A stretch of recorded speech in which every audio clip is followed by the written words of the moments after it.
Hello, everyone. Simply wanted to mention the reasons why we decided to organize this event today. As you know, we've had several reports, 5 reports made public in the last few months, and we really wanted to give the opportunity to the largest number to look into it, but we also wanted to create a meeting to have a collective reflection, like the current issues on discoverability, while we are making progress on new grounds and the implementation of it, mainly due to legislative reasons. So this webinar has really been organized in partnership with our panel members. We thought about the issues that will be raised throughout the webinar. I would like to highlight the contribution from the Minister of Culture, the UNESCO, from the UQAM Communication Department, and the Coalition internationale de la Francophonie. So this webinar will be in 2 parts, and with your permission, we will also play a little catch up and finish a quarter of an hour later. We'll have the presentation of 5 reports and then the question period. And the second part, there will be a discussion with all panel members, also with a Q&A period. To ask questions, simply go at the Q&A section or at the bottom, where you can read, where we can ask your questions. Rather, you can use the chat to discuss among yourselves, to raise technical hiccups or issues you may have.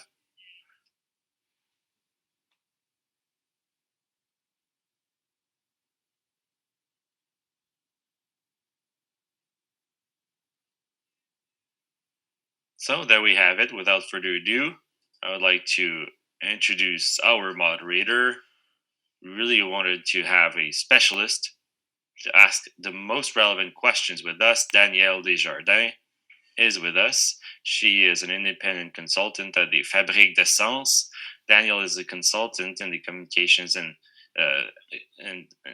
cultural sector rather for 30 years. She's worked at CBC, where the last position she held was strategic planning and institutional affairs director. She's been working on analysis and writing mandates for different cultural organizations. Without further ado, Danielle, you have the floor to introduce our first panelist. Thank you.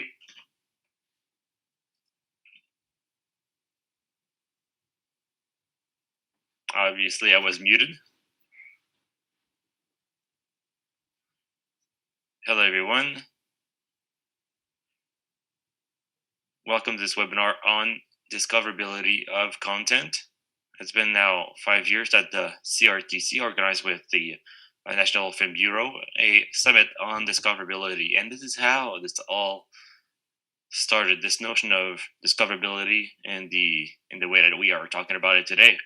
If you're interested in it, the website that was created at the time, discoverability.ca or discoverabilité.ca in French, will have all the conferences that were given at that time. I think it was close to 3 days of content there. Very interesting. And the reports that I've made, I've sort of became by default a specialist for discoverability, because at the time, Katerina Bissino from the Media Fund of Canada asked me to make a report on discoverability, a new notion for everyone, as part of that summit, so that people could establish between themselves a common reference framework on discoverability.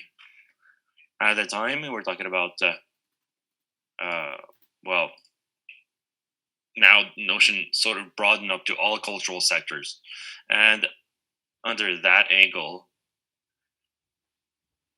the French content online was looked into, and this is what Mathieu Rocheleau will be explaining, our first participant. He's in charge of the Franco-Quebec mission on the discoverability of French and Quebec content. He's also head of the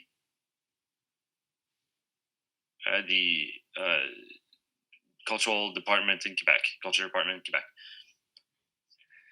Thank you, Danielle, for your introductions. I'll just start by explaining the context of this report and why we started by collaborating with France on this topic. First, we need to know that this mission comes from the last alternate meeting with the PMers in France and Quebec. These alternate meetings fix priorities between France and Quebec, set the priorities, and usually end up with a bilateral agreement or a common agreement signing. And in this case, language, culture, social innovation further highlighted the mission. So also with France, Quebec has the most cultural exchanges, is the one priority path for project development, collaboration, and mutually beneficial cultural projects. France and Quebec played a forefront role in adopting the 2005 Convention on the Promotion of Cultural Expressions. To implement this, obviously, this was important, and it became the recommendation also of the directions to implement this, and Quebec is the adamant defender of it.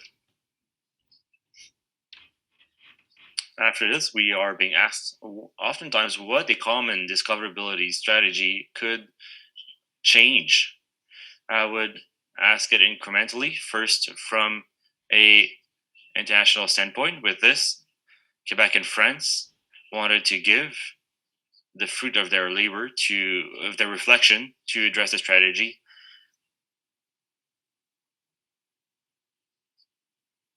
And then we can come up with a list of things to address to highlight our cultural content. This is why a common action framework could be also used by other Francophonie governments.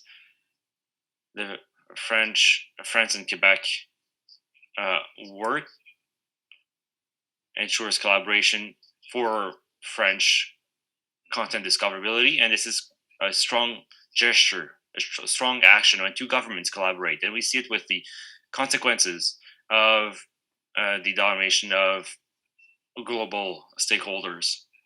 As part of this, we can have a common framework and to understand the issues, to pull in the same direction, and to work together more tangibly to end up with tangible results. For example, we can agree on what is discoverability and what the actions should be. Also, a few words on discoverability.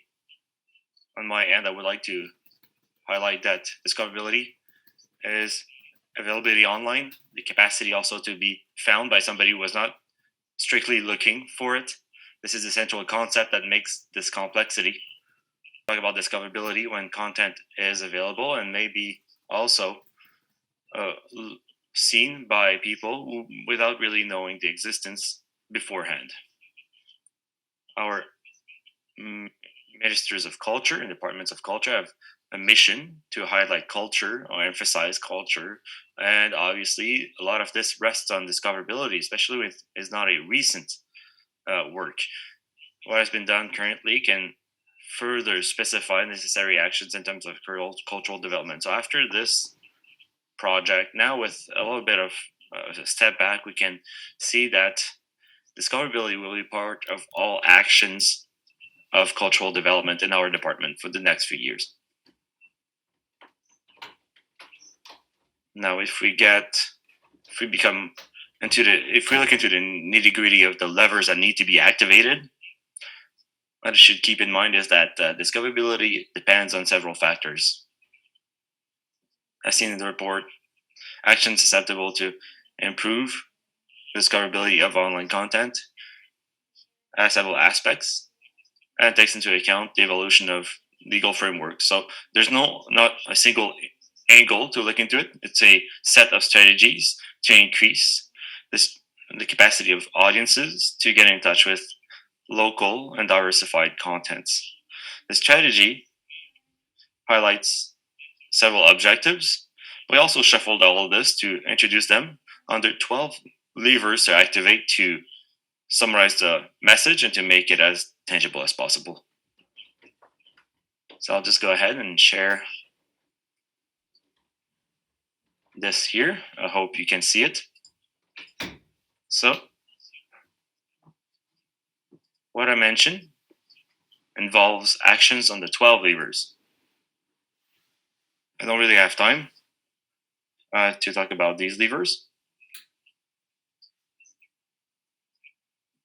We have 5 levers on specific adaptation to cultural content to the digital environment. So when talking about actions of discoverability, we usually refer to this level. There are specific guides on the topic. We can think about Culture Laval, on good practices on the web, Ministry. Also published one on the question of data, more specifically. So on the left, you have actions that act more directly on content, that deal with what cultural actors on the ground need to do, which does not prevent support from governments, obviously, at that level. Now, with regard to content availability, it might seem very obvious, but this is a necessary condition. Wanted to include in the concept because this availability requires considerable investment so that stakeholders can digitalize content. But also, there are other barriers to this, to publishing of online content. For example, visual arts, living arts capture, because we have business issues. For example, the AV sector is defined through exclusivity. So obviously the goal will not for everything to be published online. There are issues with digitalization, copyrights. It's quite a broad issue to address in the different workshops that we and people we've met with. We've heard stakeholders saying that the income online could be too uncertain to justify necessary investment.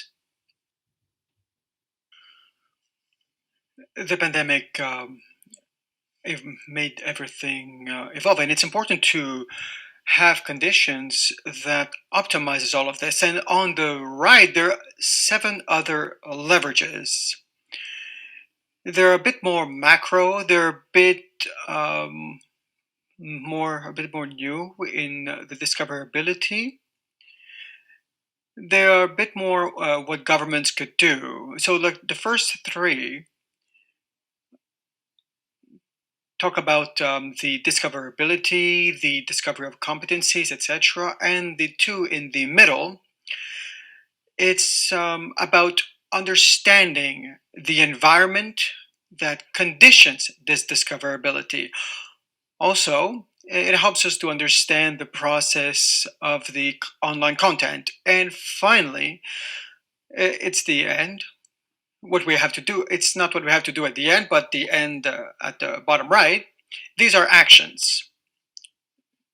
It goes beyond the C10 bill at the federal level.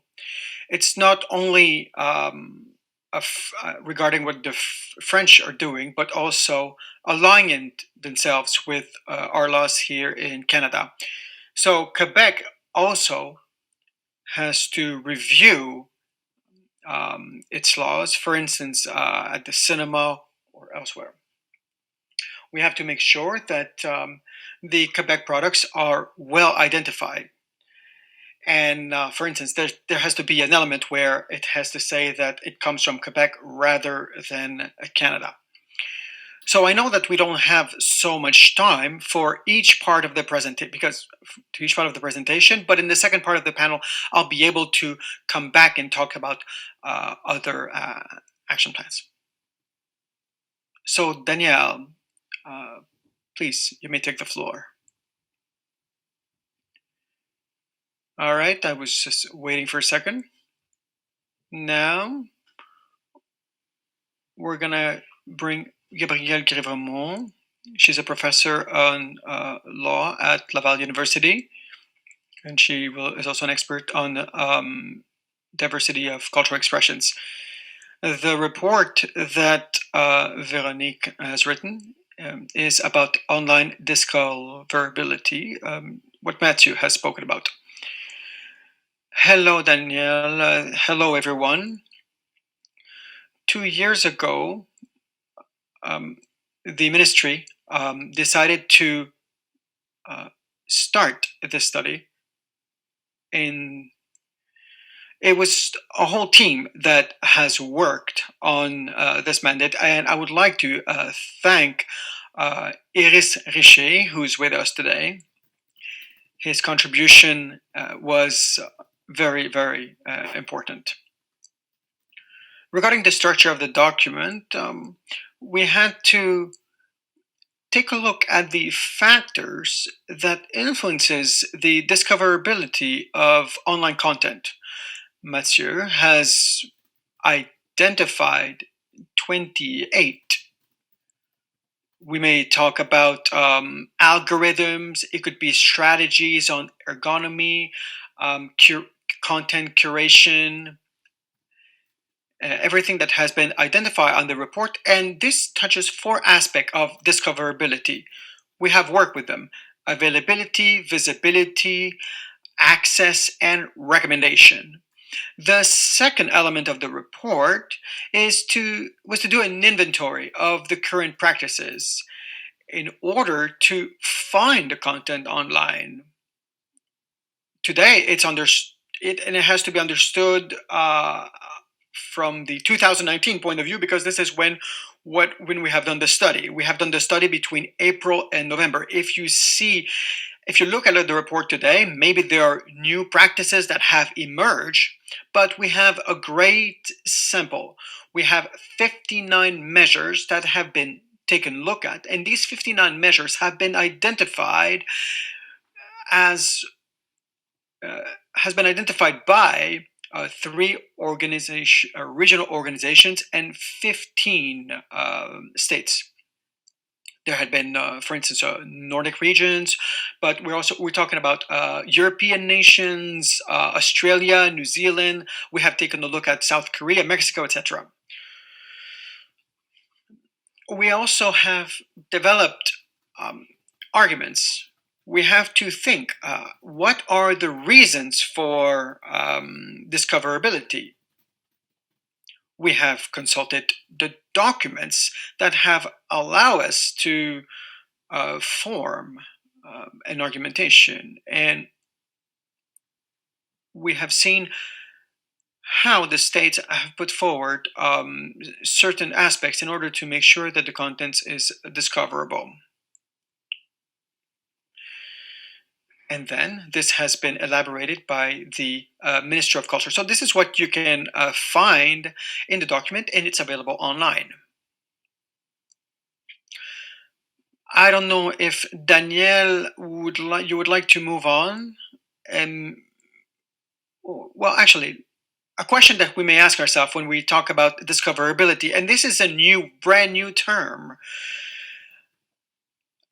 And all these steps date only for 5 years. And the question is it something that we have been recently preoccupied? Well, let me go back to fundamentally, what does that mean? We have to make sure that there's a relationship between content and audience. And these pressures have been there for a long time. And we have to make sure that the audience comes from a precise state. And we have to make sure that our professional, our artists, and our culture touches the current audience. And is this new?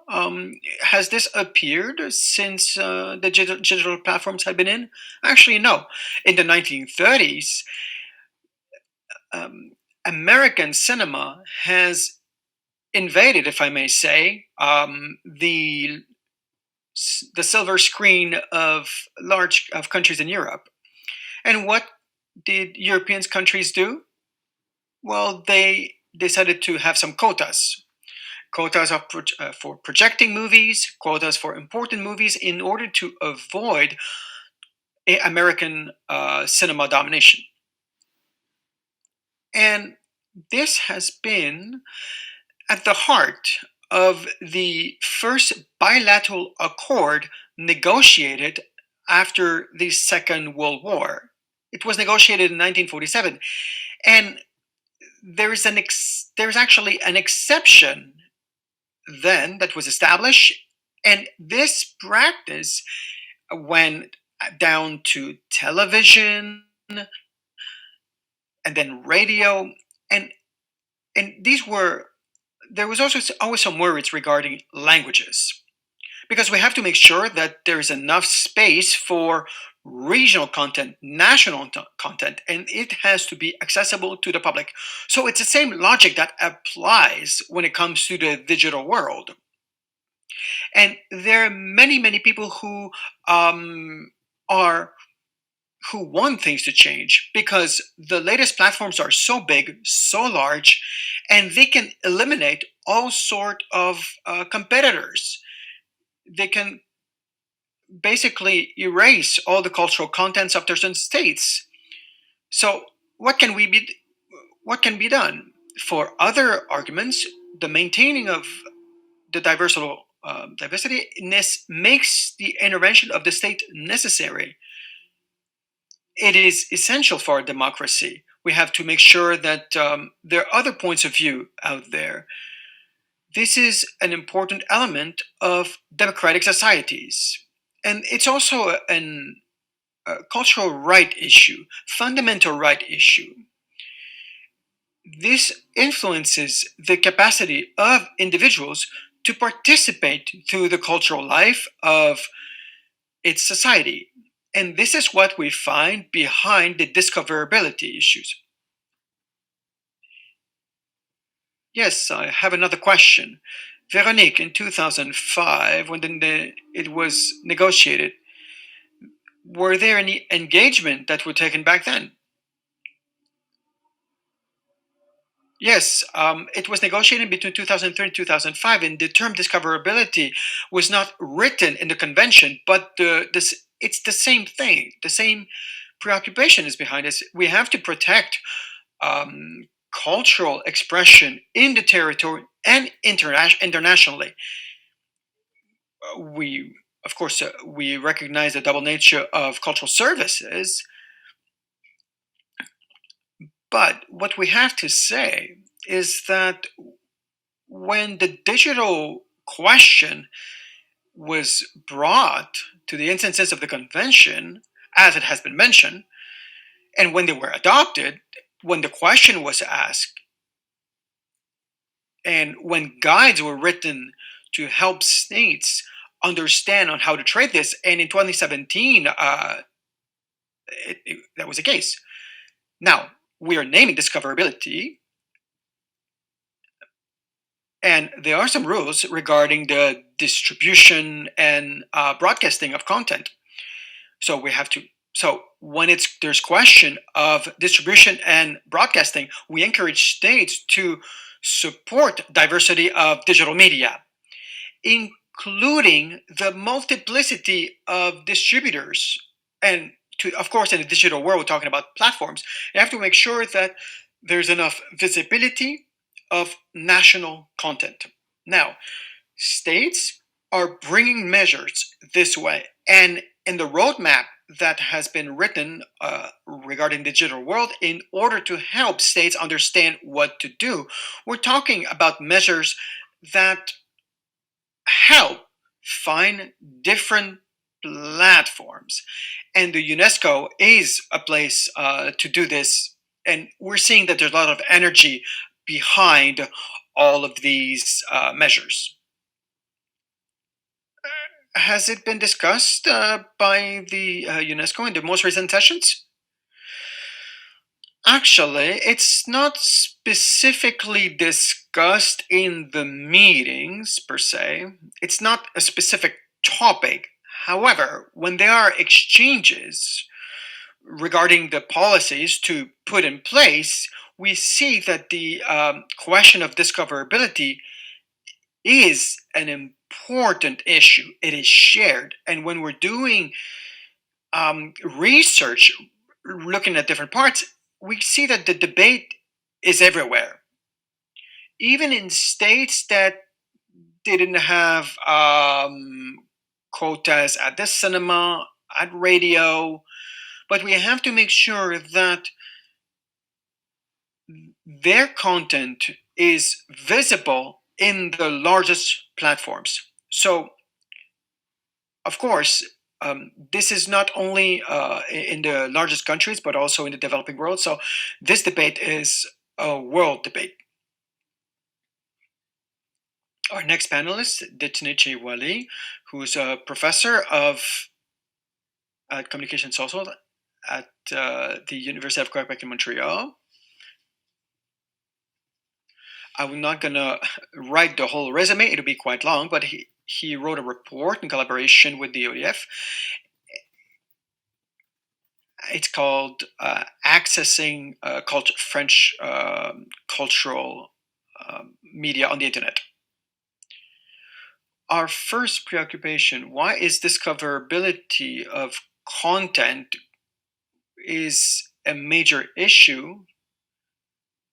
It's to say there is an overabundance of content. How can we discover all of this rich content coming from French-speaking countries? So there is a cultural globalization issue. And this world that we live in should help us find content online by surpassing the barriers. But this also brings a risk because the transnational actors are always motivated by a more mercantile goal. And it's very difficult to control without making sure that it's diversified in the end. And we have met in a committee. And we have met in 2017 for the OIF committee. And we have validated the orientation in order to just actually paint a picture of what is going on. And this has led to the study.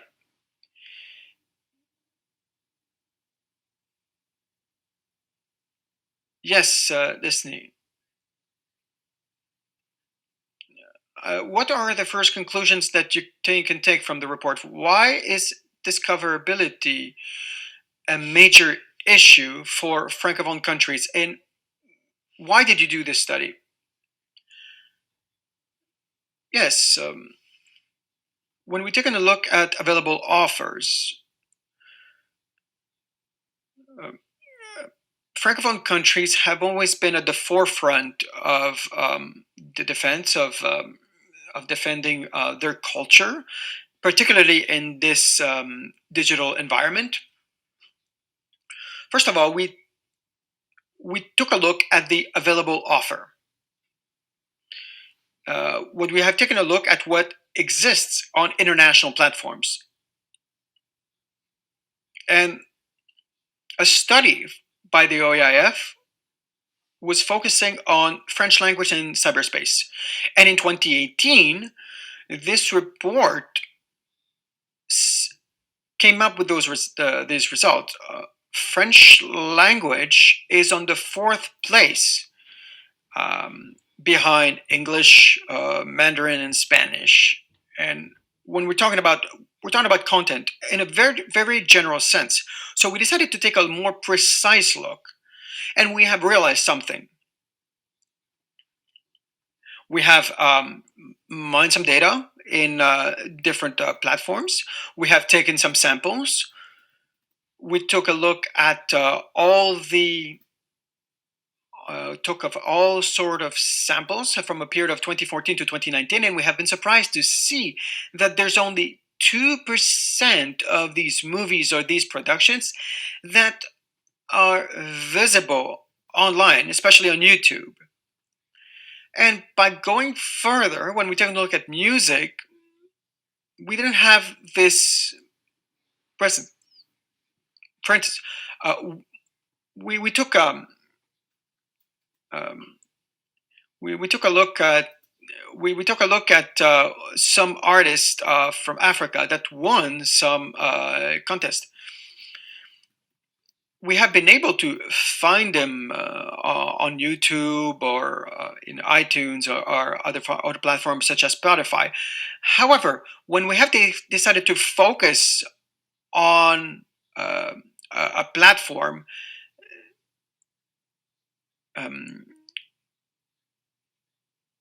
when we have to take a look at the platforms that decided to spread some content, we have decided our goal, basically. What was it?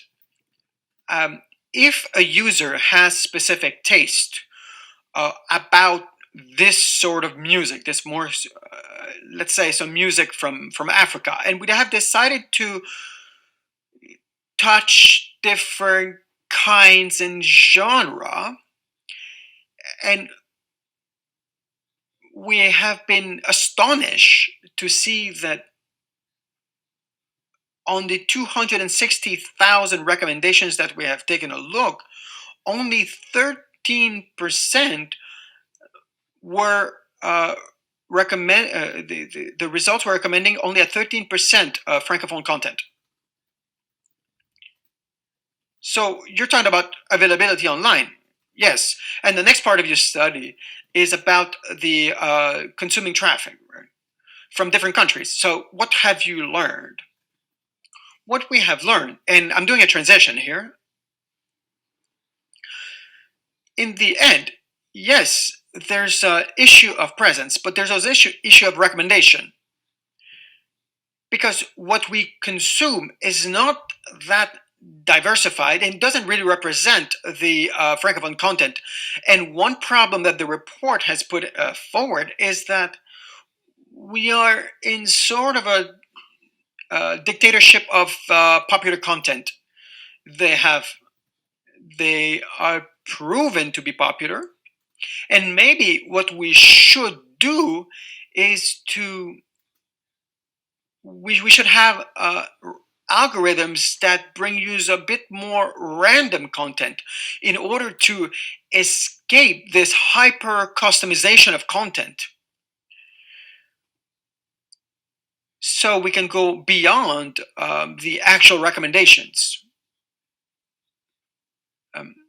Because right now the algorithms are over customized and over categorized. And what we have noticed in the consuming habits of Francophone, YouTube is the one that allows you to discover more Francophone content.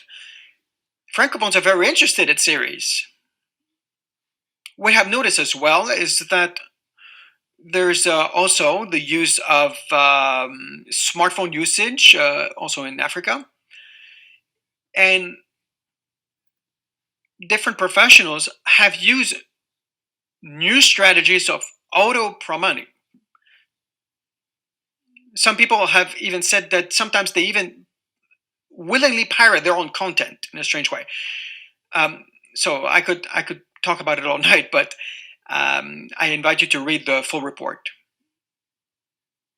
Now we're going to have our next panelist, Céline de Dianous. She is working with the coalition, and she will present the report of the coalition, and it's called Challenge of Discoverability, Expressing Multiculturalism. Thank you very much, Danielle. I am in charge of research and communication for the Committee of Cultural Expression. So in order to explain you how we have been able to elaborate this guide, I would say that the coalition has been interested for a very long time to the cultural diversity online. For the coalition, it is based not only in a balanced environment that allows you to find national diversified content, but also the availability, visibility, and the value of the media in a digital world. This is one of the mission that we have given ourselves in 2018, and the idea here is to inspire himself that what has been done by a different study by the Université Québec and Montréal University. And in 2018, they have started a study on francophone French Canadian content on the internet. And the research has been done by the Lattice team, and they wrote a report. It has been published in February 2020, and I think that we can put the link of the report in the chat. And from this, and also the other report, other challenges, we have decided to present a guide that analyzes the role, and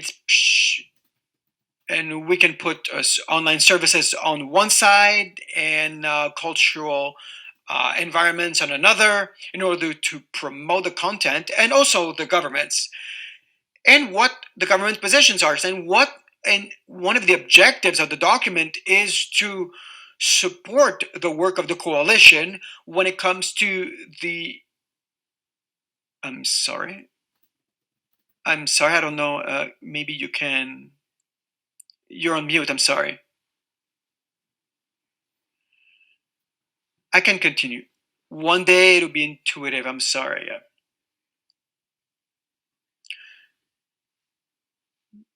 So it is in this context that the coalition has decided to write the report. So can you introduce the report, please?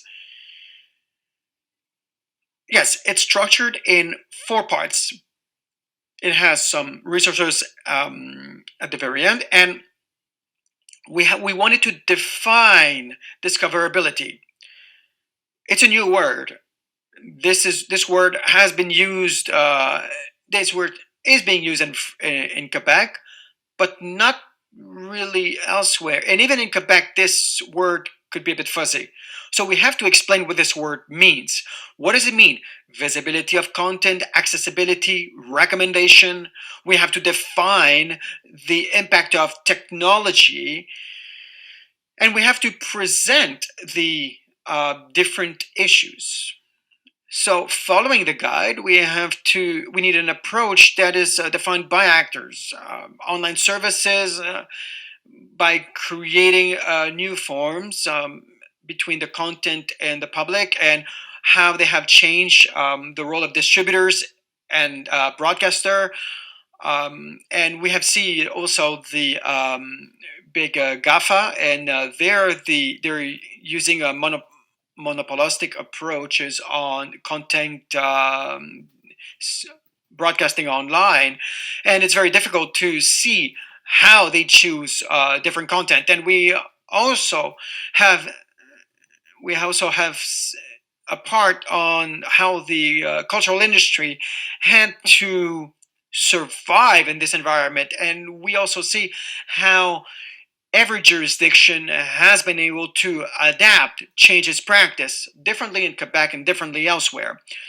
So there are different strategies that has been put in when it comes to literature or music or books. So these efforts, they have a human cost, a financial cost, and the results are uncertain. So the guide here shows what is going on with the online services on one part and the cultural services in another. So then we have treated the question. We tackled the question of the governments. We have centered ourselves on Canada, and we have been able all along the 20th century to protect the diversity of cultural expression, and how it's important that the governments have to adapt to this latest reality. In Canada, we also see the will to cooperate internationally, because we all know the internet has no borders, so the issues are the same all over the world. Oh, and finally, we have written a number of references on discoverability, good practices, studies, report, but also cultural organizations that propose training on this question. Last question. It is the emergency to.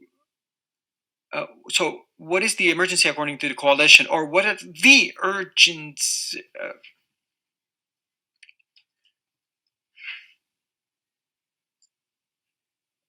Canada has been able to promote its cultural diversity through the Broadcasting Act, copyrights, and a framework that allowed the fostering of its ecosystems. But now it's really time to adapt it to the digital age. And the first one on broadcast with C10 that is being debated at the House of Commons currently.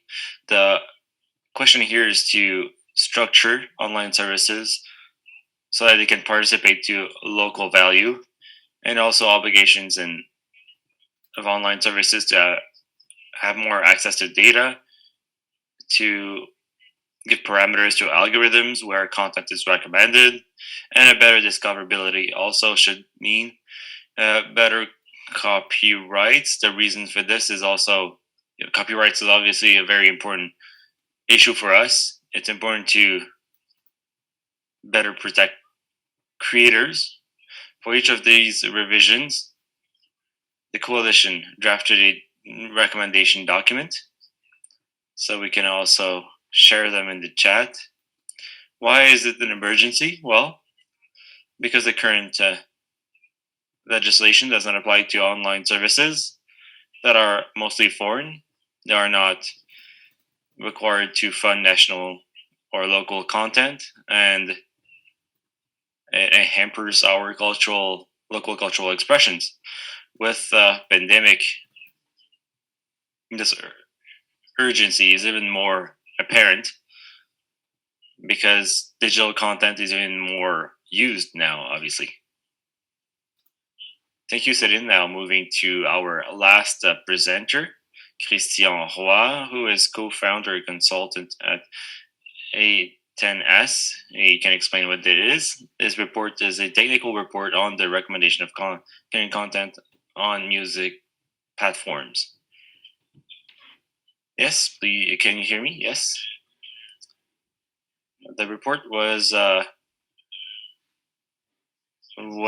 made for 5 associations: the APPEL, the ADISC, Music Punchers Canada, Canadian Independent Music Association, and the SOCAM.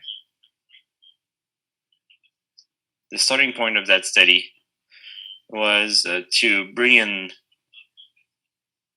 reflections as part of the review of the legislative review, of online music platforms, especially on recommendation algorithms. So contrary to the previous speakers who talked about discoverability, and I think everybody mentioned that recommendations as one of the important mechanisms of discoverability, I think, but here we were focusing on recommendations, yes. And as I mentioned, the point was to try to find tangible, hands-on approaches on a comprehension of what can be structured in recommendation mechanisms. So how is that different? How are they similar to practices and the traditional broadcasting universe? The fact that algorithms are behind it doesn't make it impossible to legislate, to enforce, to measure. Can we think about more concrete mechanisms to try to give some structure to all this? There was a corollary in all this, secondary or tertiary objectives that was about also getting a better understanding of what it means, to what they can bring in terms of user experience also. So that's also what we looked into in this study. Yeah, so recommendation of Canadian content on online platforms. Yes, that study. What brought you to study this more specifically, other than this was obviously a request? Answer, well, there's a context to all this. Changes upcoming in the law. We're talking about C10, and then we need also to understand that, as Destiny mentioned, the issue of online presence is maybe, I mean, it is still important, but maybe more granted than music having transitioned several years ago. Presence and recommendation is now an issue, and that's sort of what made it so that we looked into these questions. Yeah, so how have you looked into these questions? Answer, well, we had two parallel angles to this question. First was a literature review, looking into what existed, what people had already thought about the question found out on music recommendation mechanisms. We also looked into user experiences reports. So the sort of uh, John Doe, sort of everyone, how did they see this? How did they perceive it in terms of the general population? We don't only have one phone or one computer to go on Spotify, to go on YouTube. There's more smart, connected objects, recommendations being done through search engines sometimes. So the idea was to have as comprehensive a look as possible on user experiences linked to four platforms, especially Apple Music, Amazon Music, YouTube, and Spotify. Not so much because they are more or less important than others, but because they represent sort of a diversity of experiences. YouTube can be has several versions, paid or not, free or not, and different from you, sort of what you can see in Spotify. So we wanted to have a large range of user experiences. Question. So what were the observations? Did you address all the questions you had? Answer. Well, we could address some of them. Can we identify at all times nationality or the language of a user? Would we be able to control through different techniques what is displayed by these platforms? We found, let's say, sufficient answers, or satisfying answers to this. Where we did not really have a clear answer is on the question of trying to understand recommendation mechanisms. Maybe it is not, we understood that maybe it's not necessary to understand the recommendation mechanisms to legislate or to structure them, because there's a variant problem. Now, talking about a pandemic here, there's the problem of variants of algorithms, which can even be different within one platform. There's different ways to bring in recommendation, which also changes over time. In the literature review, we read things in 2015 on Spotify that were not true in 2020, and maybe might not be true now in 2021. So the answer to can we better understand recommendation mechanisms to eventually legislate on them or enforce them, or yes, well, we've been able to sort of try to come up with a typology or terminology, but let's look at the recommendations in themselves, which usually takes the same sort of exposure. It's usually the same exposure to a track or titles or recommendations to something, rather than to work on algorithms. Let's work on the result that we see, and that's what we can quantify. What does this mean for our starting problematic now? How do we go about this starting question? And so, yes, okay, now how can we, what this has been mentioned, how can we come up with a tangible hands-on mechanism to legislate on this? Well, the proposal that we have is starting from the point where we bring it to sort of, I'm exposed as a consumer to something. I choose whether I want to consume it or not. Well, starting from this point, there's a good analogy to make between what we see in terms of online advertisement. Online advertisement is displayed. We don't really control where it will appear, whether it's top, left, or right on Google. I can't really control that. I can't really control quality, but quantity I can. The number of clicks, number of displays and views. And the study we said this analogy could set the foundations to create indicators and ways to measure and control that will apply to musical recommendation. Thank you very much. So now we're done with the presentation of reports, Nathalie. Yes. We don't have a large number of questions. We only have a section, one for Christian, asking, what is A10S, A10S in French? A10S or A10S is a consultancy company that co-founded with Clément Laberge. And our objective is, all types of support projects or cultural organization on issues relating to data. So there we have it. Thank you. Okay, well, I guess I'll just leave you there. And Danielle, I could come up with questions, but I think you've already prepared better ones, so please go ahead. Great, then we can play a little bit of catch up now if there's no questions. So now with us, we have Guillaume Prière, who is now on screen, a colleague from Paris, institutional director of the SACD, and also coordinator of the French Coalition for Cultural Diversity. He represents Europe and France, or at least in this panel as such. And we will now turn to the second part, the roundtable on issues and potential solutions. Our roundtable is divided in 4 blocks. The first being important strategies. Secondly, political content, and the second block also after the impacts of free trade and measures implemented by governments on discoverability. We will conclude with technological solutions that we have at our disposal. With regard to international strategy, the first question is for Mathieu, and in the report, which mission was to implement an international strategy between France and Quebec and eventually in other Francophonie countries.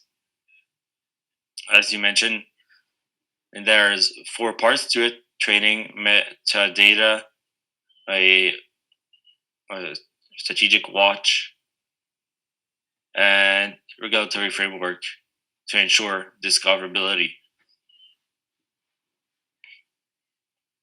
Among those 4 parts, do some have more priority, and is it the same for France and Quebec? What can you tell us also about the next steps of the mission for France and Quebec? Answer. A lot of things are yet to be done, and we present it as a group of levers to activate. But there's no action plan for now that is set up, but we still want to lead most of our work with regard to components that we find in the strategy or in those levers. What I can tell you is, as part of the digital plan, there's already some projects addressing this, thinking about the one on data, measure 111 of the cultural plan addressing the data issue. We are also working on the question on improving discoverability processes. We are making agreements with INRS, CCCQ to look into data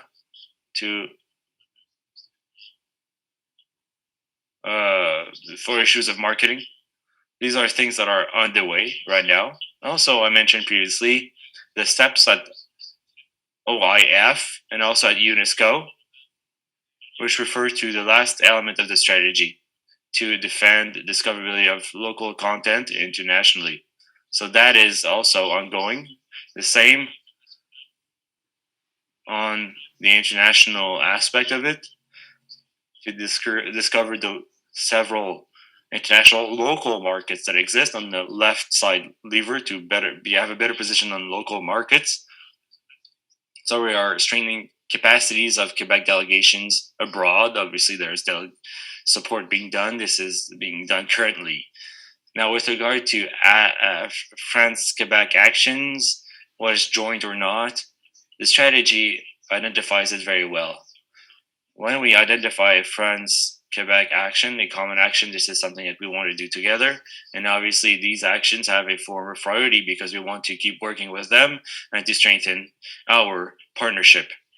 So that was the host a discoverability event in 2021, which makes it more difficult this year. But we have something in our sites for this, also a France Quebec training on these issues. That's the reason why we came up with a strategy with an action plan to align priorities with two governments with quite different timelines here. So action plans, well, really, each one of them may identify their action plan and work on what they want to do afterwards. It sort of is a working framework as in of itself, that strategy. Now, for the next steps, I was wondering, obviously this helps us to develop the next step at the department level, amounts, and that plan will be used, but for the rest of it, well, it's still yet to be mentioned. The report, well, I worked on it, and I know the urgency at the Francophonie summit at the end of 2020. The summit was postponed to late 2021. Will it still be presented at the end of 2021? Answer, yes. It's been postponed to November. It was supposed to be October 2020, but it'll be on digital issues. Now, we'll see how we talk about discoverability. Presentations will be made on the results of the mission at OIF groups with representations of two governments and member states. That's something we still have in our sites, despite the delays. On this question of the Francophonie Summit, Destiny and Guillaume Prieur may adjust this question here. First, maybe Destiny can tell me what OIF wants to play as a role during the summit, obviously, but on the topic of discoverability itself. And sir, well, I can't really speak in the name of OIF or its agenda or the summit, but in leading up to the study, I had the opportunity to meet with their vision and how these can be implemented. The first thing to mention is that is to put in the agenda the theme of connectivity and diversity, which is the theme of the next summit that will be held next November in Jamba. The Secretary of Francophonie wants to pursue mobilization around a major issue to make it a political issue. Content discoverability is sort of a crossroad at institutional priorities, whether it is promotion of the French language, culture, and digital. Because, if we look at the French youth, they use online content, obviously, a lot. And the battle to preserve cultural assets is a tough one, and we need to pay attention and adapt constantly to that evolving digital environment. The AG would propose that by Genba's meeting, we would have a series of discussions on major concerns relating to culture, democracy, human rights, and Francophonie. That will probably be held in May. Also, we're doing a lot of work on drafting common initiatives, concerted initiatives between different state members of Francophonie. I will speak on this a little bit more later. Great. Guillaume, on the French perspective now, a common governance between state members of Francophonie. Yes, hello everyone. I don't have a lot much more in what Destiny has just mentioned, who described that situation. What I can mention is that on this question of discoverability, it's always important to be able to play a very important role to carry their projects, but also to raise awareness to members with regard to cultural diversity. OIF is very able to do so as a proper tools to do so. They have close to 90 member states, and culture is a fantastic component to bind all these relations along with the French language. Yes, so I think this is very positive, and we were waiting for an institution like OIF to have a message to define a certain number of actions to implement on the ground, but both for cultural diversity, but discoverability also, digital age. And talking about common governance, well, I don't know if we are still implementing common governance, because right now this would suppose a few things here. But I think what's important at this stage is to define a common working agenda at the OIF level and determine priorities and objectives. That way, they can be shared by all. And at that moment, then, we will have programs, priorities, and eventually common action projects, and implementation of governance can be done. Any initiative by OIF and these orientations would obviously be welcome. Thank you, Céline. Now for CECD, can you tell us about the essential component of coordination on national and international level, alliance, and whatnot? Mathieu, Destiny, and Guillaume, I think, shown how the territory aspect was essential. Protection and promotion of local expression is important. To coordinate it at an international level in this current context of a crisis, obviously, we know that the cultural sector was impacted and bore a large brunt of what's going on. And I can give you figures, for example.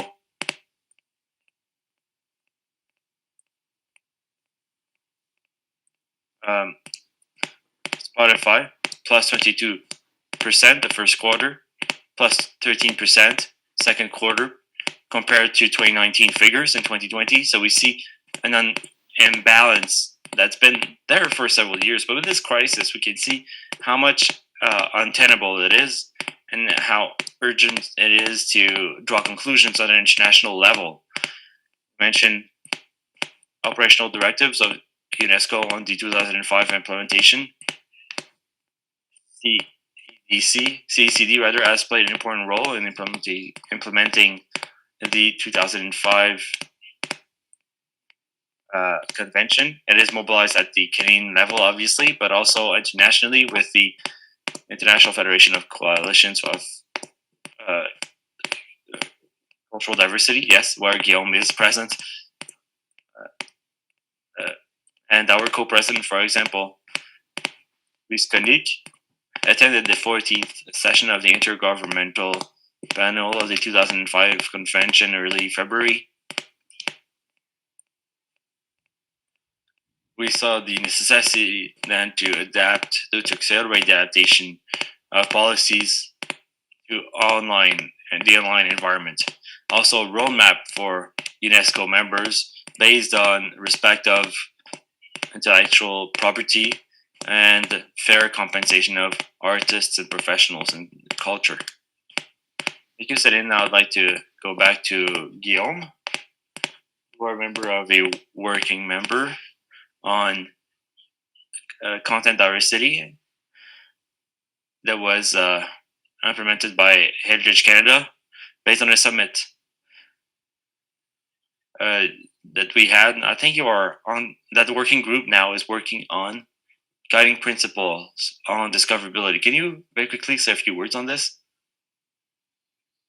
Answer: yes. Well, I'm wearing several hats this afternoon.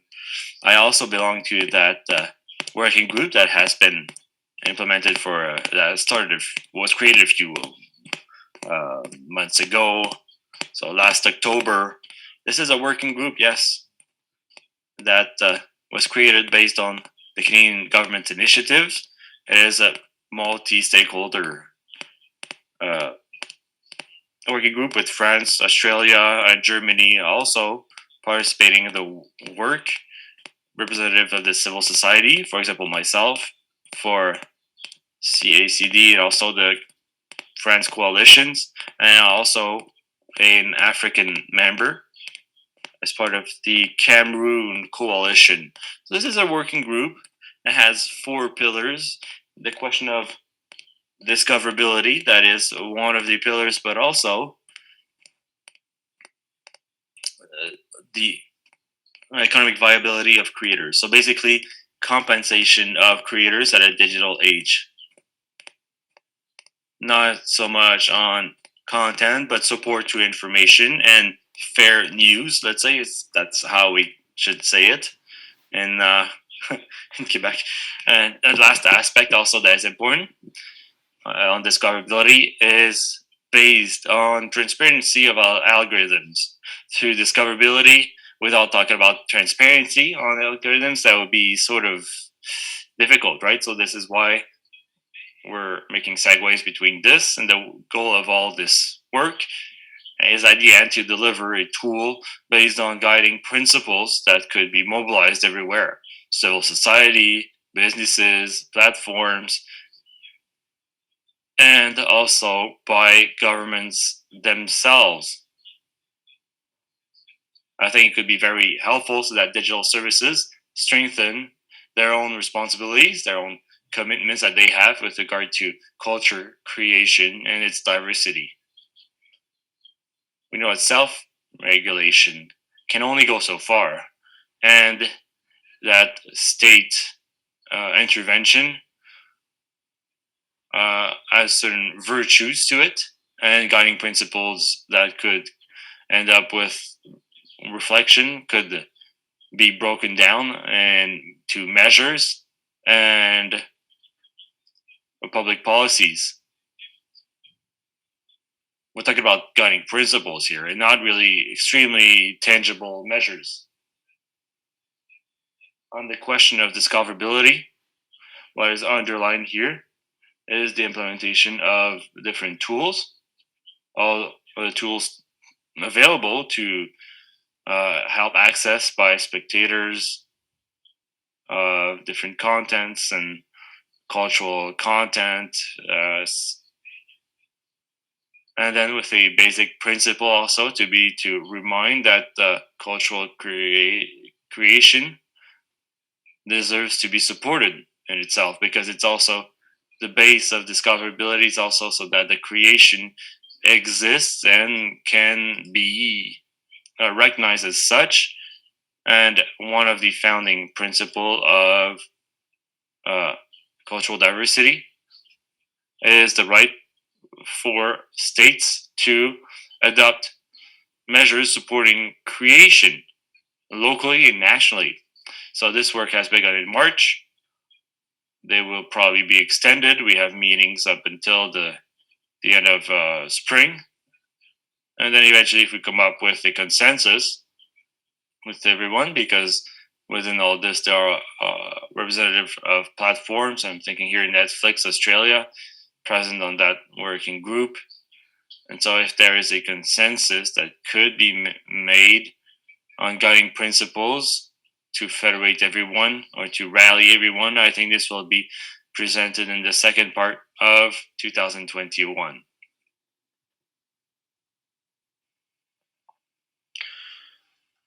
Second block is national content.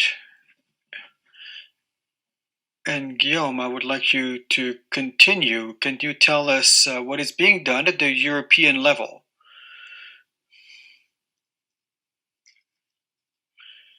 Because it's being imposed. There's a 30% of national content that is being imposed, and there's a decree adopted in France, maybe more recently. So can you tell us about that?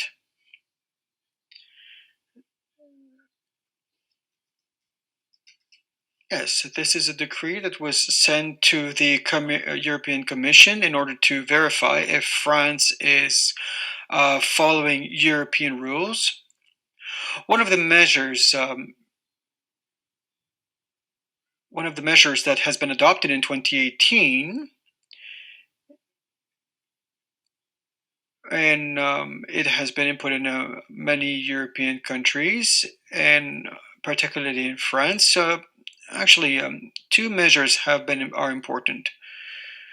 It gives the possibility of the states to impose platforms to invest in national platforms. And the states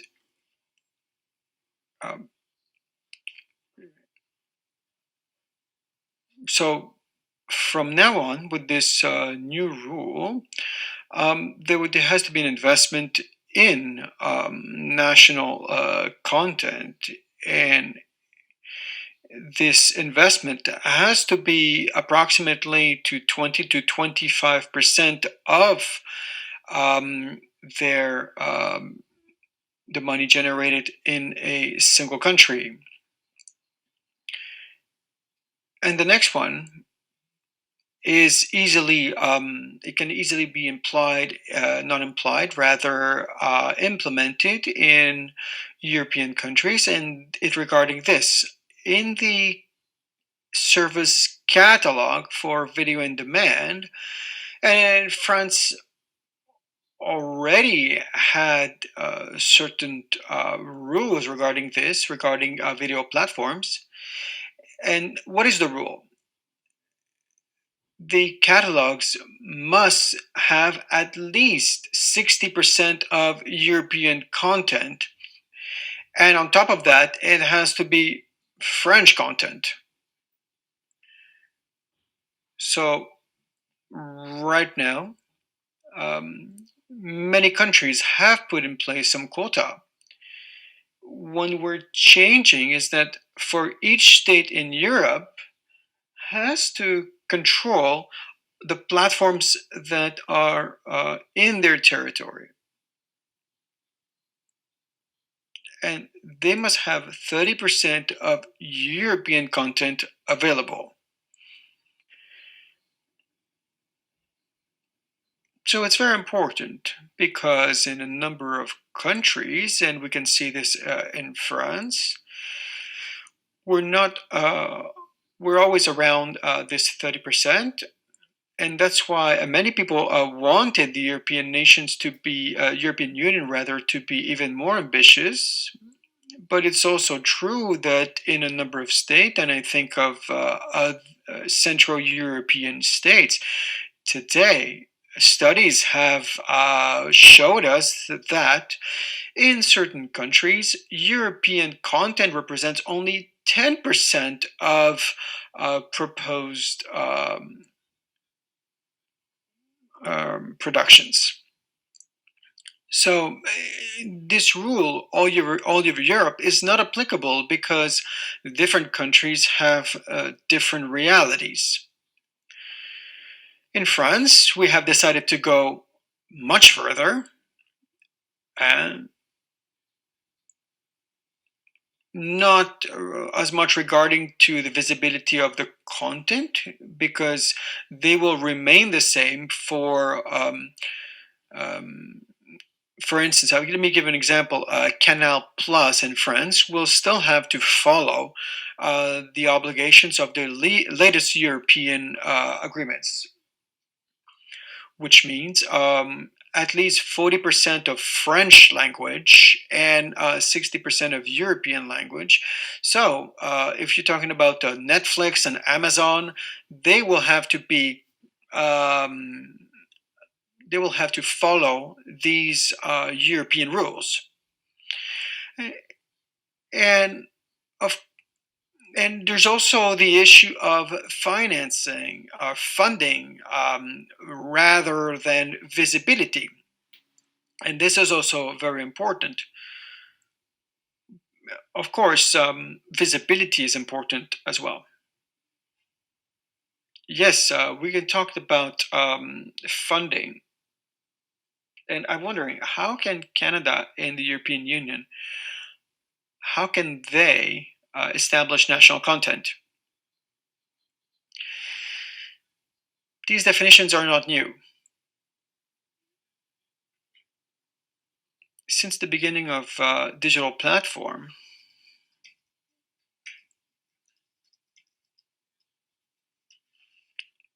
they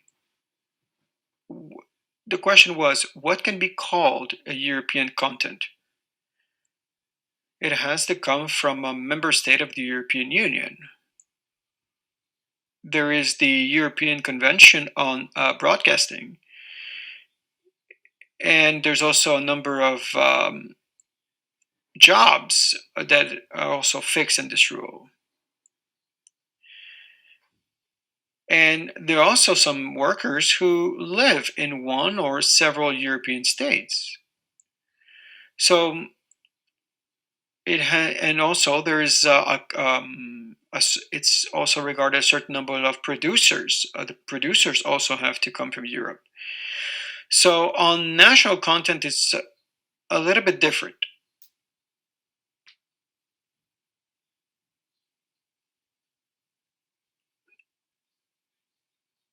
And at a national level, it can always exist because if we have to support French content, then we cannot apply the same rules everywhere because other European nations would give it, they would say it's discrimination. So it's very important to consider that this is also a language issue. And the definitions here are very, very important because we want to avoid certain discrimination regarding nationality. So we have to make sure that when we're talking about national content for France, we are really talking about French language content. And this explains why in Europe it's possible to have uh, some support for national content, but through these rules, there's also a possibility of discrimination because of the language rules that are in place. So we have to establish a policy that support. So what does it mean? So if we only support, for instance, national actors, so rather we should support producers and actors and content creators that are from the whole European Union. So could you explain the bill C10 on broadcasting that is in the Canadian House of Commons? It is quite a voluminous report. Please, Céline. Okay, of course, I'm not going to explain the C10 bill, but I'm going to focus the part on discoverability. We have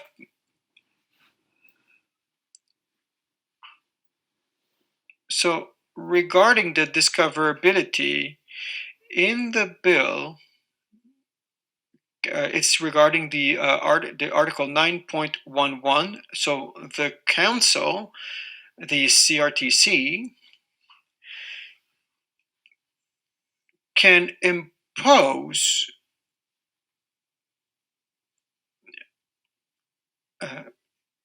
in the presentation of and including the discoverability of Canadian content. So here,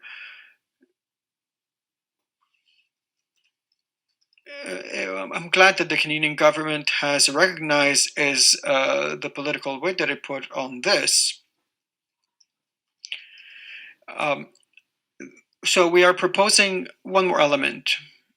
We would like it to be written this way: the presentation of the broadcasting that the public can choose, including regarding its discoverability. So why do we want to include this? Is because we want to add the online content and to make sure that Canadian content are discoverable on online platform, because the idea here is to discover, is to make available in the Canadian content. We have to make sure that the CRTC answers the latest realities regarding broadcasting and discoverability. Yes, could you intervene regarding this question? Should we impose more transparency from the biggest content producers online? Yes, I think that transparency is a fundamental element. The Rapport Réel treated this question. It has made recommendations. It gives power to the council to access data that are held by recommendations algorithm. And there is an ambition project by the European Union, and there's a rule that has been deposited in December 2020. One of the main objectives is to make sure that there's transparency regarding the algorithms. We have to see how the information is the hierarchy of information.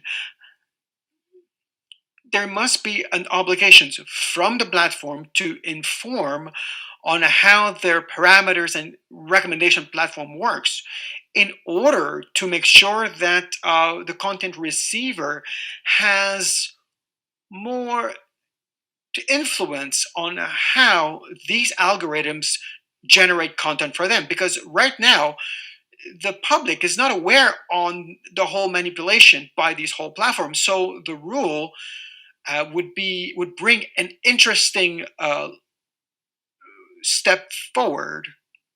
So Canada could be able to influence those platforms. We also want to give a more specific access, and there could be also a control agency in order to monitor what is going on. Because yes, we can put some parameters regarding discoverability, but how do we make sure that they're following the rules? So there must be a right of access that has to be guaranteed by rules, regulations. We haven't seen this in the C10 bill, but there must be an issue regarding the control of data. Earlier, you have spoken on something that you're working on, Destiny.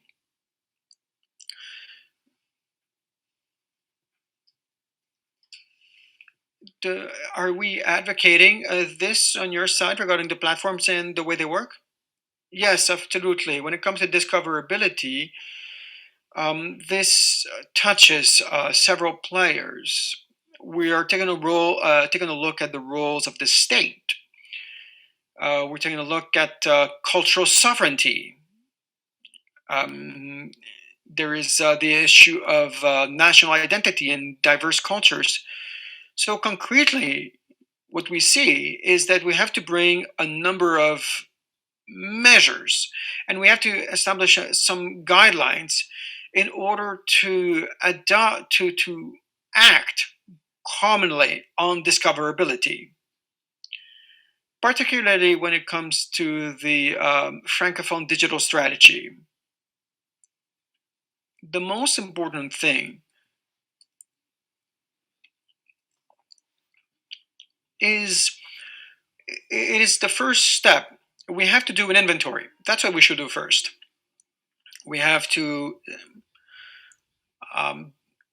make sure that we see what states are doing, what civil society is doing, what is being done at the international level, also in the private sector, in order to see and to monitor what efforts are being made in order to preserve Francophone content. And we're going to push this slightly further. I'm going to come back into what has been explained, but what we would like to put the focus on is regulation. And when we're talking about regulation, we're talking about a common frame. We know that sometimes we are facing a very territorial approach, a national approach. We know that the content can be isolated. And one of the strong messages that we want to send is to organize and assemble different authorities from different Francophone states, so they can have a more concerted approach, so they can establish a front in front of the internet giants. And we have to not only incite them, but also made it a bit more constrained in order to achieve our goals. Thank you very much, Destiny. Last point of this block, so we're going to focus on Christian, is the measures that we can put in place. You have spoken about it a bit earlier, Christian. It is sort of impossible to monitor external platforms. So the proposition that you have done is this is imposed on the musical platform. So in what measure have you been able to see? Do you think it's actually possible for the platforms to collaborate to such a measure? How do you think they could collaborate that if in the C10 bill, do you even think that they can even provide their data? And how do you think this will happen? Well, what is the question here? Can we ask? I think we can. Will they collaborate? It's a good question. What do I see? Big business don't. When there's a law, big business has to follow it. It's that simple. That being said, it doesn't mean that we shouldn't put in place other measures to control, to counter-validate. Of course, we have to say, hey, the precise information has to come from the precise platform in order to influence the system. We are in the recommendation dynamic. And from the moment that I see where I'm clicking, where I'm consuming, we can see that the experience is different for all usage. And if there's a place where the whole platform is visible, well, it's right there. And then we have to see what we'll receive. Is it valid? Well, it's a technical issue. It's a legal issue. And if they don't follow the law, it's illegal. Maybe I have a very simple approach, but that's it. Veronique, in your report, you have talked about tracking this information. You said that the states have to be able to monitor what the different digital players are doing. So, in your research, have you seen how we can implement these kind of monitoring? Is it simple? Is it complicated? Okay, so we have done our research in 2019, and there was no way to monitor, at least none that we have been able to observe. And this was part of the discussions. And it's also an issue regarding discoverability in order to control. And so I would like to come back to what Christian has said earlier. Will platforms eventually respect and share their data and the information that is being asked? And this is not a question that's only touching discoverability. A few years ago, we were wondering the same thing regarding protecting sensitive data. sensitive personal data, and multinationals have access to a wide range of data. And our laws decided to impose them a few things that they had to do. And it is not only an issue when it comes to discoverability, when it comes to discoverability. So I have hope. Lobbies are being deployed when we're thinking about it, when we're brainstorming about it. But once the measure has been adopted, I think that there will be a respect. So if some states are have a common approach, then I think we can succeed. Yes, in order to answer this, I think it's a very important question because in our study, what we have seen is that there's an increasing number of users that are for legislation. They want to have the access on their own data. They want to make sure that the data can be moved in a secure database. And this is very interesting. Studies are showing this. There should be a transfer of property with certain conditions, and this would allow to put forward a certain number of objectives, and this would help users to decide if they want to move their data into a different platform. And it could be moved into a trust. It could be moved into a public trust. I think this question should be analyzed. So we'll go to the third part.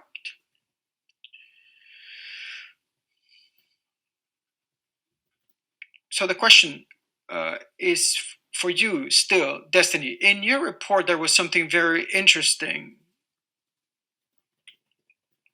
The economic researcher Maria Massoud has written in 2019 that there must be an exchange of goods between francophones, and I'm sorry, I'm looking for the page. We wanted to increase the exchange in like the addition. So how can we explain this increase when it comes to discoverability? I think it touches discoverability. It touches demand. I said it in the very beginning. Francophones want to consume cultural products, francophone products. I don't know if you, I don't know if you remember the very first Quebec Netflix movie.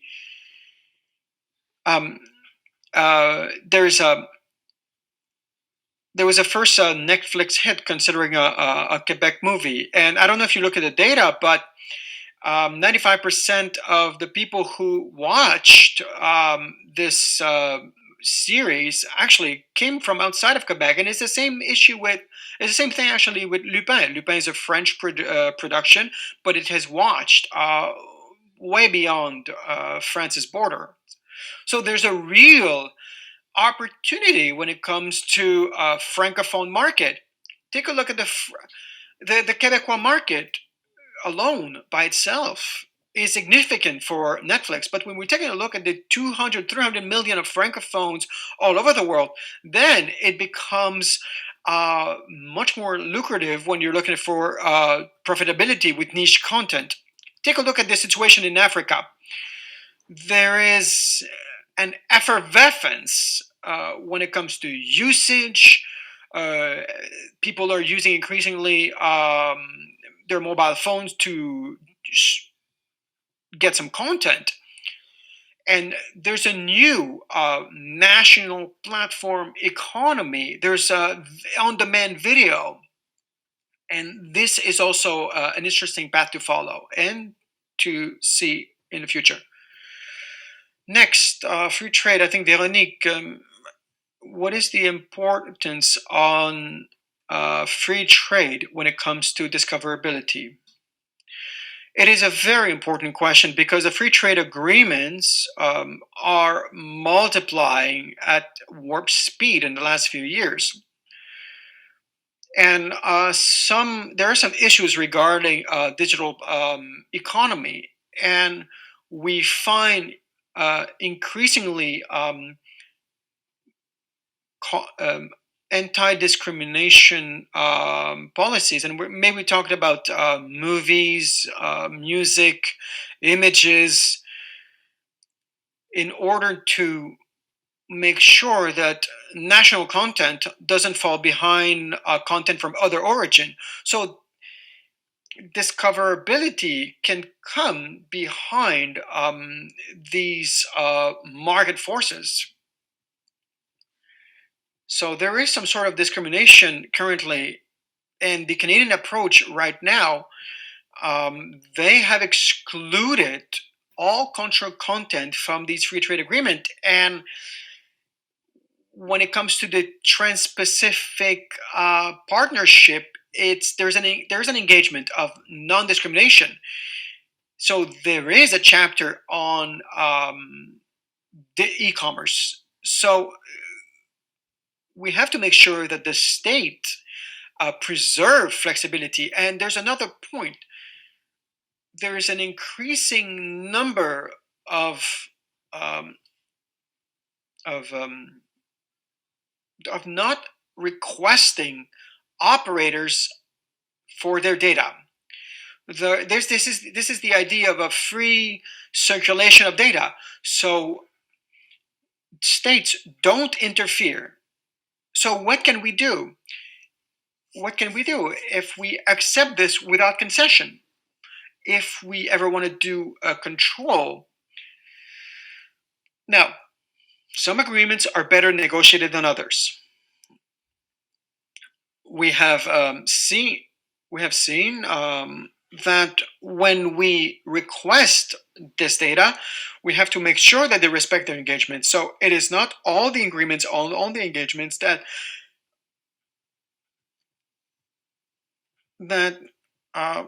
have this sort of flexibility. So we must anticipate this. We have to take a look at the future. We have to see what kind of control and flexibility, not only on the political or cultural side, but also in data access when we are negotiated free trade agreements. And where are we going in the next few years? We're going into multilateral approach. Let's take a look at the World Trade Organization, the 2005 agreement. They want to preserve their power in order to preserve online cultural diversity, and we have to make the correct amount of requests in that sense. Yes, we need to be vigilant. So we're going to conclude with the last block with technological solutions. So of course we're going to speak about algorithms and recommendation systems. They are sometimes seen as the villain of this story. So Christian, in this study, you've seen that you mentioned earlier. Okay, well, first of all, let me ask you a question. Do we give too much importance to the recommendation system? How about consumers' consuming practices on how they consume their content? The question is not to see, is it the chicken and the egg story?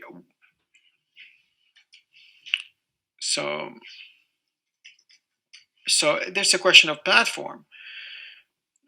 Mathieu, we're talking about the report.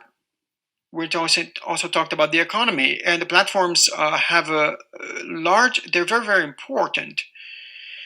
Can we demonstrate that the recommendations are that important in the equation? This is a very good question. I think we don't heed too much importance to recommendations because they have more importance for users. They have more preponderance.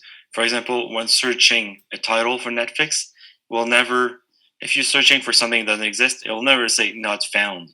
So a search bar is also a space for recommendation. When listening to playlists on online services, you might think that there's no recommendation because you've chosen that list. But at the end, it always adds songs and it's a sort of an infinite loop. I think we don't put too much importance on this. The position in the report is that we try to put too much importance in trying to know how that black box works, and we should put more attention into what we see on the output, so what consumers can see. And to this, we should add that we should put in our efforts in trying to understand how parameters on which we have control can influence this recommendation. So trying to have the best metadata so that I'm found in more categories in Amazon or any other digital or paper bookstore. So before the black box or after, try to see how it works. But I don't think we put too much importance in recommendation because it takes a lot of space. That second question was? Okay, I addressed it, yes. I was thinking about the next question now, Céline. I know that you've had the opportunity to analyze studies done by Fenwick, McKinsey, and Robert Hunt on algorithmic responsibility and also on algorithmic governance done as part of the event that was the international meeting organized by Heritage in 2019. So can we talk about this, the questions of algorithmic responsibility and governance also that could be implemented? And so yes, a coalition took part in the Heritage Canada February 2019 meeting where the algorithmic responsibility was introduced in terms of regulation.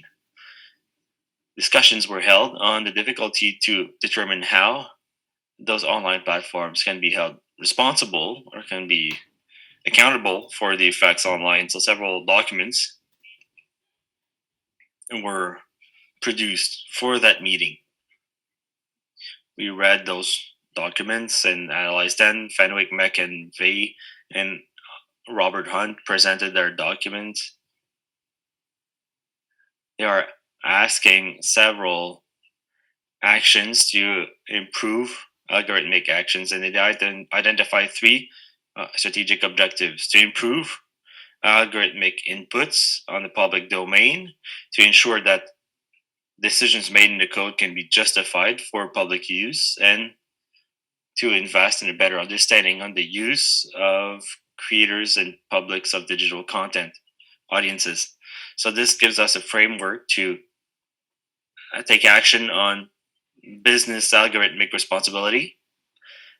For the authors, Canada is only starting to understand its role in enforcing algorithmic accountability on the national and international scale. So these are recommendations to stimulate innovation on that level. Among other reports, there was also the one by Mira Bouri that distinguishes two ways to promote discoverability of cultural content: governance of algorithms and governance by and for algorithms. So regulation of typical markets and initiatives of self-regulation, co-regulation, depending on different targeted issues. The second one would have targeted actions with tools to promote exposition to diversity of content by increasing visibility of some content using editorial processes done by algorithms. And that second perspective, it would be for public decision makers to use technology in order to promote local cultural expressions. So with the right aggregators, it would be possible to, without looking at doubting the freedom of choice of users, looking at the availability of content of national, regional, and quality content available online.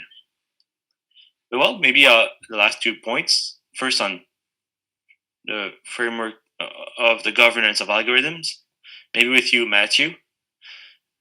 Briefly, do you think it could be doable to regulate algorithms? Could a state do this, or at least uh, to regulate them or legislate on them?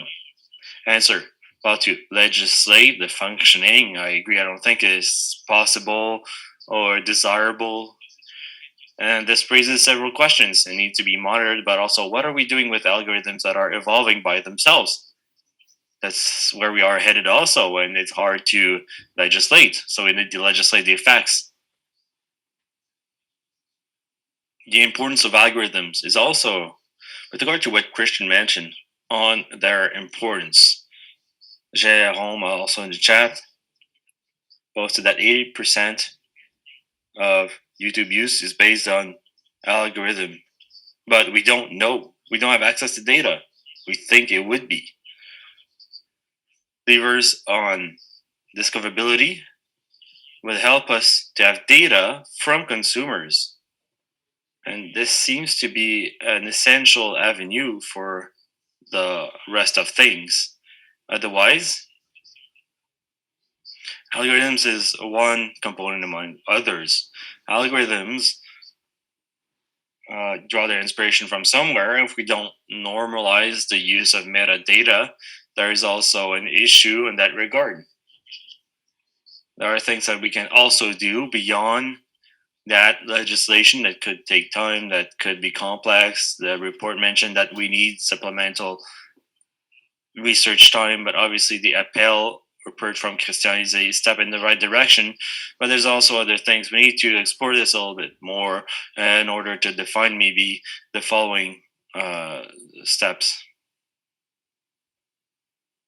Beyond algorithms and their legislation, maybe you suggested that we could have more, is that creators, artists, creators have more relations with the platform and distributors here, online platforms. Do you think it's possible? Well, we can always be optimistic in saying that there might be a way to work together to define new editorial intelligence. And if there's one thing that we agree on here, is to first start by digital literacy for citizens, creators, and maybe to think beyond trainings on the importance of metadata, interoperability, traceability of content. Maybe also we would need to think about initiatives to have maybe a consultation group between content creator and users to define new parameters of algorithms. What would be an algorithm respectful of cultural diversity?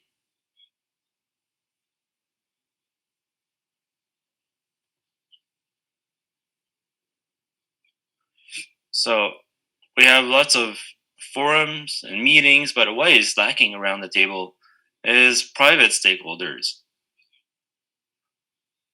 They should be more encouraged and motivated to take part in these discussions, showing that we really need their participation to go forward. It's not only to throw the first stone, but rather to see how all together, maybe obviously they don't want us to know what happens with algorithms, but as Christian mentioned, maybe just to operate in the levers that we can have at our disposal. Yes, Nathalie? Yes, we have a question here by one participant. I thought this would be also a great question for Christian, asking questions on metadata of books. He says that it's a good example. Google seems to have partnerships with Amazon and other leaders. Book metadata don't seem to be taken into account by existing, even if well set. So what can we do in that example to use metadata to increase our visibility? That is a very good question. I wouldn't be ready to say that Google is not taking into account metadata for books. I'll try to make this short because there's different ways to go about this. But if we talk about structured metadata, a book is documented differently. If we want Google to take into account the structured as a structured data book, well, we need to fill in a special form. So that's one thing. So books are different from events, for example, which are processed automatically by the indexing engine. Also, what we should understand is that Google is based on multiple sources to reach sort of a consensus on objects. Several sources also complementary to what editors want to publish are important. Yesterday, it was a conference given by Kim Chateauneuf from the Wikipedia Foundation and an event organized by Horizon. She mentioned that the presence of books on Wikipedia and Wikidata, specifically Wikidata, will have an impact on what we see in Google knowledge. Also, work I've done with publishers over the years. Well, publishers who started to give descriptive data on authors. For example, I'm thinking about one specific case where I worked on 8 or 9 months ago. Now on knowledge hubs, the editor's source appears. So it's not a third-party source. It's not an anonymous source. Rather, now it's a knowledge cluster from Google. The author's site has appeared. So we also see that Google is evolving and sometimes waits for to have a critical source of 2 or 3 sources that pointing to an author's name, theme on books, and also a sensible volume to on the number of books or authors that they could know on the engine. And then in the engine, everything is unrolled country by country, progressively, language per language. To draw a parallel with online events as part of COVID, they sent directions on how to describe virtual events. But once again, today, they are using these data only in the US for fitness type of events, yoga, sport classes. That doesn't mean that we need to classify our event metadata, but we need to be patient because it takes some time before it appears on Google. If I can take the ball and bounce here, there was also a question in the chat here that for a little while ago that talked about living arts. And the question was how to ensure discoverability of French content that emerges from other sectors other than cinema or whatever, regardless. And this goes back to Christian's answer. I don't think there is something that will guarantee discoverability. Projects we have funded as part, for example, of digital ambition or ambition numérique. And here thinking about 2 projects that were among the first. And Christian, you are parting in with the DUCEPT and theater and Montreal Opera. It is about testing, broadcasting online, sorting data, and there's always a part on usage data. So I think we're still sort of experimenting, and there's no single recipe that will give direct results or the expected results. Christian? Yeah, using this recipe analogy, sort of a cocktail analogy, we need several ingredients to combine together and come to a result here. Great. Well, we still have 100 participants online. Many have the patience to be with us until the end. We wanted to talk about alternative platforms. Would this be a solution? For example, national platforms of contents. Guillaume, I don't know if you're still with us, even if we don't see you. Maybe so, maybe not. Yes. Oh, yes, I'm here. TV5 Monde, TV5 Monde, and TV5 Monde Plus. How are these initiatives that are underway that's online since last fall? I think what's important, because it comes back to other questions, should we think about other platforms whose first goal would be to encourage discoverability? Well, I think discoverability needs to apply to all platforms, both for those with that in their DNA and for the other ones. TV5 Monde is not exactly the one I know best. The European Reflections also. At the European level, it's quite interesting because we see that we have European creations that are quite strong and diversified. So that's perfect. But we also see that Europeans are quite absent in AV online distribution. If we look at the European market, Netflix and Amazon is about 80% of on-demand subscription on demand in Europe. The question we have now in Europe is also: is it too late to promote European synergies around a platform that would encourage European diversity? A few initiatives were promoted by the private sector, but all of them basically a failure. The analysis is that if there was an initiative, an important initiative, now would probably be an initiative that would be political, the same way that the channel Arte as a 1987 decision to have a common channel. We have not talked about this as much today, but talking about public services, the idea that it could be initiatives that could rally public broadcast. You talk about TV5, yes. Well, an initiative that could rally public services that also have catalogs of works that are very strong and whose mission as public broadcast is also very much around the idea of discoverability and promotion of European creation. So for us, yes, projects could emerge based on this as part of unions, collaborations between public services. That could be one way to explore in the future. It could be promising. Thank you. I simply wanted to mention that Imatar, who the Secretariat of the Francophonie, who has a message for us. She highlights the fact that this year's summit is connectivity and diversity, digital as part of solidarity and unity.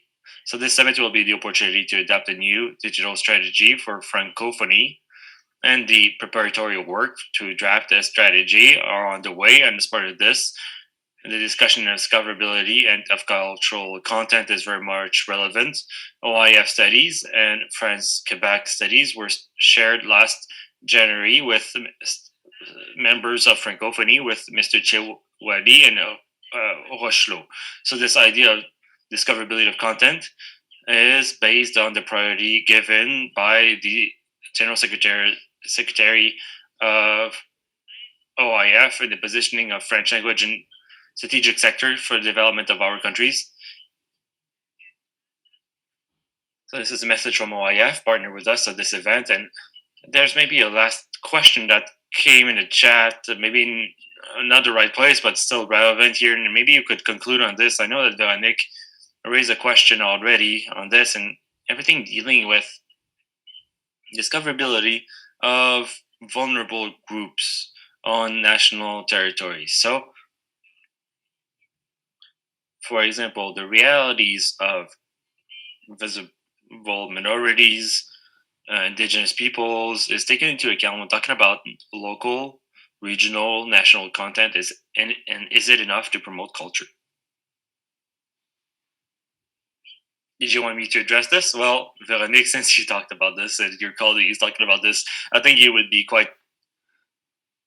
Yes, Ivana, assistant director of the chair. Yes, as this question, we talked about content, discoverability, national platforms, and content, language content. Yeah, well, we did not talk much about minority content discoverability, vulnerable group discoverability, and for indigenous groups. This is a commitment by a nation. When a nation promotes national content, we need to take into account promotion, distribution, access for and to vulnerable groups, among those indigenous peoples. So I think this is the next step for several states to say, okay, we're implementing discoverability measures, but how now do I articulate my own diversity as part of these requirements of discoverability and visibility and enhancement? New Zealand is looking to this with the Maori practices. Some great actions have been taking place also in New Zealand on platforms of content positioning. Clearly, we will see new initiatives on that regard very soon, and we hope so. And maybe just to piggyback off of Guillaume's question on platforms, we've seen a trend from states to support development of national or local platforms with support to private initiatives, with public and private partnerships, but also a redefinition of platforms coming from public broadcasters to make them more attractive. The UK, with BBC, guided its action to this subject that really so this is a long-lasting trend that we've seen in our research. So this is national platforms. We can take into account diversity, internal diversity also in the state, and to promote in itself content for migrants, indigenous peoples, etc. So that is one way it could be explored also. So we'll stop on this. This was 2 hours with a lot of information. I don't know how interpreters have been able to do this. This must have been quite complicated. So thank you very much. Thank you to all participants, and Nathalie, concluding remarks for you. Well, Destiny really wanted to say something. So Destiny, please go ahead. Yes, 15 seconds. I had to say something on what Veronique mentioned on, in fact, giving sensibility to discoverability of minority voices. We've seen a lot of trend, euphoria, optimism on such and such discoverability actions, and I think we need to ask the right questions. Why do I want such or such content to be discoverable? Why is it necessary? What audiences? What tools? Well, I need to go back to these fundamental questions before launching into any initiatives of discoverability, because it can help to structure all this. Thank you. Thank you, Danielle, for your moderation of this event. Thank you to our partners, panelists, and participants. Once again, sorry for the hiccups we had at the beginning. You will all receive the links that were mentioned in the chat, as well as the link to rewatch this webinar. Thank you. Have a great rest of the day. Bye-bye.